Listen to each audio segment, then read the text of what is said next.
What's up, beautiful people? Thank you so much for coming back to my YouTube channel. In this video, we're gonna talk about how you can literally outsource your whole dropshipping business from Fiverr, Upwork, all that stuff.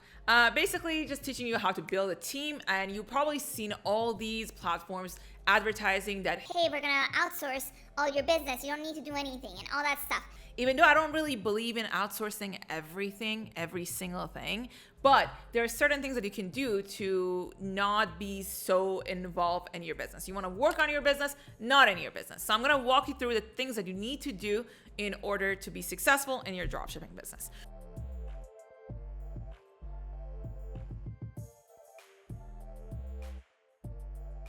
Before we get started, I put the whole document together on how to outsource. So if you want to get that at the, in a little bit, make sure that you like this video. Once this video hits 500 likes, I'm going to put it in the bio and kind of like helping you out how to outsource everything from video editing and all that stuff. So let's talk about what you need to do when you get started with dropshipping. So first of all, if you're just getting started with dropshipping, I don't really recommend you outsourcing anything in the beginning, just because most people are getting started, they're starting with a limited amount of, limited budget, unless you have a lot of money that you can just throw out there. And it's not just only that either, is like learning things before you outsource those tasks, because if you don't know how to do it yourself, it's kind of hard to say if that person is doing a good job or not. But that being said, if you already found your first winning product, you probably already know the first thing that I highly recommend everybody should outsource is customer service. And customer service is one of those things that really can drain your energy and takes your attention away from working on your business and staying positive, just because most of the emails that you're gonna ever get when it comes to dropshipping are people asking, hey, where's my product? Where's my tracking number? They never check their spam, or they forget about the email, or, it's just people just basically complaining about stuff that can affect, your mood and mental health and all that stuff. Finding someone to answer your emails and doing customer service actually is pretty easy. If you go on Fiverr, like I'm gonna show you, you can go literally on Fiverr, type in fiverr.com, and just type in dropshipping customer service. And one thing that I like to do, I prefer actually hiring people on Upwork, just because I can post a job rather than on Fiverr that I can kind of like search for people. Fiverr could be also good. I kind of switch back and forth between Fiverr and Upwork, whatever that works for you. But dropshipping customer service is like very common, and you find a lot of people that have been doing this for years, so you don't really even need to train them. They know how to do these tasks. One thing that I highly recommend, again, is not using someone in the US, since everything is basically virtual, so they're not really talking to someone in person. If you find someone in Philippines, India, Pakistan, they're gonna be way cheaper than if you were about to find people in the US. So make sure whenever you're looking at these stuff, you do that. One thing that I highly also recommend, if you're doing an Upwork, I always put someone that has an experience. I don't like to go with level 1 or level 2. I think that's what it's called on Upwork. But I want to go with someone who has the experience. Even if you have to pay a little bit more, that's actually going to save you money in long term, because they know exactly what they're doing. But let's say you're on Fiverr, you just like type in, let's say, dropshipping customer service.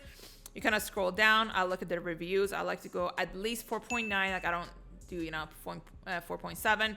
Customer service, I don't know exactly what 105 is for how long, or what.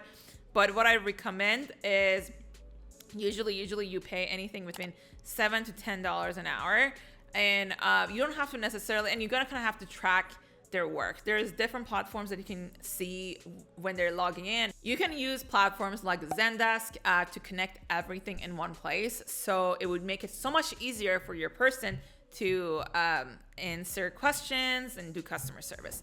Number 2, another thing that I highly recommend you guys figure it out early on in dropshipping is who's gonna make your creatives. On TikTok, Facebook, Instagram, whatever platform you use, your creatives are the most important thing. Products are important, but creatives are also just as important, even more important, because you could have a best product in the world, but if you don't know how to market it, and you just hired someone that is not that good on Fiverr or Upwork, and they're just making you videos, but they're not really putting enough effort, or they don't know what they're doing, that's not gonna find you a winning product. So there are 3 ways when it comes to making the creative. Either you can do it yourself. That's the cheapest way. I'm just gonna kind of go through like pricing, how you can go through your creatives. You can do it yourself. You can literally go on Amazon, find any products that you find on AliExpress, order them, make the products yourself. It definitely helps you become better in making the creatives and figure out what actually converts and what doesn't. You could use influencers. That's the next thing that you could do. Or you can use, platforms that help you build those videos professionally, like e-com edits. I put the information down below also if you guys want to check it out. These 2 things are the first things that I recommend you guys outsource when you figure things out. Even if you know how to make the videos yourself, it's very time consuming. So once you find a platform or a person or whatever that works for you, and you know that it's converting, you want to stick with that, and you kind of want to do that yourself. Making creative is very time consuming, and it can be very difficult for people if you've never done any editing or any kind of content creation or any of that. So it's really up to you what route you want to go. I have a list of influencers I work with. If I'm gonna plug it in here, I have a weekly mastermind. If you guys join in the next couple days, actually giving out 150 people, influencers that you can work with. If you're interested, go ahead, DM me mastermind. So let's move on to the next one, product page. So this one is not the most time consuming one. You can definitely figure it out yourself. What I like to do, if I was about to put the product page together, I like to reverse search, see what other people are doing, never steal other people's product page, but get inspiration of how they're doing their product page. Let's say you find a winning product page, they're getting sales. What do you want to do? You want to kind of get inspiration on how they how they're doing their copywriting. If you don't want to do that, you can easily find a product page person on Fiverr, on Upwork. I found one on Upwork. I pay him $8 a product page, and if I actually buy in bulk, it's gonna be cheaper. I think it's like $6 to $7, which is pretty good for just eliminating so much time. So I put all the products on a Google Doc sheet, and then he goes on my Google Doc sheet, and then whenever it's completed, he puts complete in the front. I do the same thing with my product testing. So that's that. Next thing is, like I said, it's just kind of like I'm going from what's important first and going to what's less important. And whenever you become more profitable with your dropshipping stores, you can start hiring these people. The next one is a product tester. So let's say you've been getting a couple winning products, you have a couple winning products going. It's a lot of work. You're already dealing with all these. Let's say you have to do customer service, talk to people that are doing customer service, talk to people that are creating videos for you. Talk to a lot of people. Even if you outsource everything, you still have to be able to communicate with these people and tell them what to do. So it's not necessarily all passive income that everybody makes it look like it is. I don't really have anyone to scale my products. I like to look at the products and scale them myself, but I prefer someone else setting up my ads. I don't like to go and do the same thing every single time, with every single product. So you can definitely hire someone for $8 to $10 a product to set up your products. Again, that could become expensive. I would say only do that once you have a product and is doing pretty good. It's profitable, staying profitable, and now you want to kind of maximize your time. Then I would pay someone to set up my ads for my testing ads. Then I would look at the ads myself. I don't want them to manage the ads. I just want them to set the ads up. Number 5 is a product research person. Again, this is another one that I do a lot myself, but I also train my people to do it for me. So example, if you go here, this is someone who does my product research. He charges, I think, $50 for 25 products. And what I do, I kind of give him instruction of how to do the product, how to find the products for me. So I tell him that I want unsaturated products that have less than 1,000 orders. This one is very general, but a lot of times I give him more instruction. Hey, I want beauty niche that is less than 1,000 orders. That is this or that. I give them instruction, and they put all of it together. I'll also tell them always to find me multiple TikTok videos, just because I like to have the visualization of if the product is good enough to test. So that's another thing that I do. So that could be very helpful because you have another perspective, even if they're not professional in finding a product. They always find something that you never seen or you would never pick. but now you see it, you're like, maybe I test this product. So I like to do that too.